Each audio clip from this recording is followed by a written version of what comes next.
रामायण में एक मोड़ आता है जहां प्यार और महत्वाकांक्षा की ऐसी टक्कर होती है कि एक साम्राज्य का पूरा भविष्य ही दांव पर लग जाता है। ये कहानी है एक राजा के प्यार की, जो उसकी सबसे बड़ी मजबूरी बन गया। तो चलिए वचन की उस जंजीर की कहानी को समझते हैं जिसने अयोध्या की किस्मत को हमेशा के लिए बदल दिया। कहानी की शुरुआत ही देखिए कितनी विरोधाभासी है। एक तरफ पूरी अयोध्या श्री राम के राज्याभिषेक के लिए जश्न मना रही थी। हर गली हर कोना दियों से जगमगा रहा था। और वहीं दूसरी तरफ उसी महल के अंदर एक अंधेरे कमरे में एक भयानक साजिश बुनी जा रही थी। और इस साजिश का जो केंद्र था ना, वो था कोप भवन। ये महल का वो कमरा होता था जहां रानियां अपना गुस्सा या नाराजगी जताने के लिए जाती थीं। सोचिए, बाहर अयोध्या रोशनी में नहाई हुई थी, लेकिन महल के इसी अंधेरे कोने में राजा दशरथ के भाग्य का सूरज हमेशा के लिए डूबने वाला था। तो जब राजा दशरथ उस अंधेरे कमरे में पहुंचे, उन्होंने क्या देखा? उनकी सबसे प्यारी रानी कैकेयी जमीन पर पड़ी है, बाल बिखरे हुए, गहने उतार कर फेंक दिए हैं।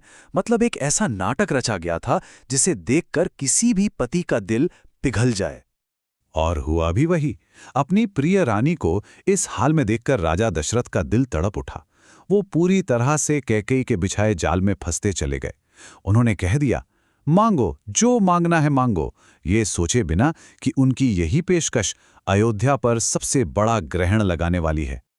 और बस यहीं पर राजा ने वो घातक कसम खा ली। प्यार में इतने अंधे हो गए कि उन्होंने अपने सबसे प्रिय पुत्र राम की ही सौगंध ले ली। अनजाने में ही सही, पर उन्होंने खुद को कैकेयी के जाल में पूरी तरह से जकड़ लिया। यही वो वचन था, वो जंजीर जिसने सब कुछ बदल दिया। अब सवाल ये उठता है कि कैकेयी को ये हक मिला कहां से? बात बहुत पुरानी है, देवासुर युद्ध की। उस युद्ध में कैकेयी ने राजा दशरथ की जान बचाई थी, और इनाम के तौर पर राजा ने उन्हें 2 वरदान दिए थे जिसे वो कभी भी मांग सकती थीं। कैकेयी ने उन वरदानों को इतने सालों तक बस सही मौके के लिए ही तो बचाकर रखा था।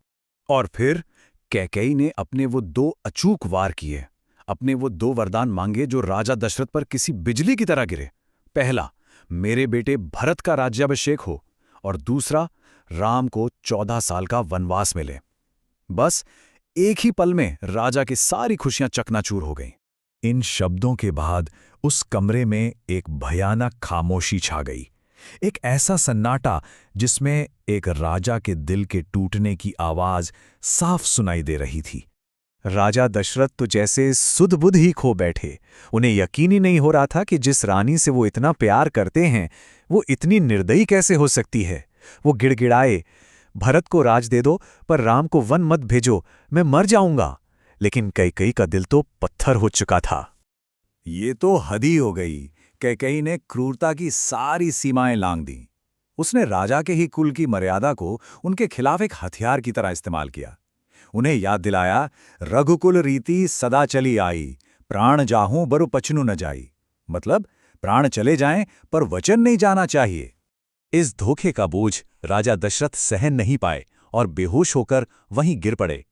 और इसी के साथ इस कहानी में एक नया मोड़ आया जब श्री राम को उस अंधेरे कमरे में बुलाया गया। अब देखिए कैकेयी की चालाकी। उसने अपनी मांगों को राम के सामने ऐसे रखा जैसे ये उसकी इच्छा नहीं बल्कि राम का अपने पिता के प्रति कर्तव्य हो। उसने कहा, तुम्हारे पिता वचन से बंधे हैं, क्या तुम अपने पिता को वचन भंग के पाप से बचाओगे? ये एक ऐसी भावनात्मक चाल थी जिससे बचना मुश्किल था। लेकिन राम तो धर्म की साक्षात परिभाषा थे। उन्होंने एक पल भी नहीं सोचा। अपने भाग्य, अपने राजपाट से कहीं ज्यादा उन्होंने अपने पिता के वचन और धर्म को चुना और बहुत शांति से सब कुछ स्वीकार कर लिया। कहा, पिताजी का वचन मेरे लिए ईश्वर का आदेश है, मैं अभी वन के लिए प्रस्थान करूंगा। ये समझना बहुत जरूरी है कि राम ने इस पूरी घटना को देखा कैसे। जहां कैकेयी की मांगें लालच और क्रूरता से भरी थीं, वहीं राम ने इसे अपने धर्म का पालन करने का एक मौका माना। उनके लिए ये वनवास कोई सजा नहीं था, बल्कि पिता के वचन का मान रखने और अपने भाई के लिए त्याग करने का एक सौभाग्य था।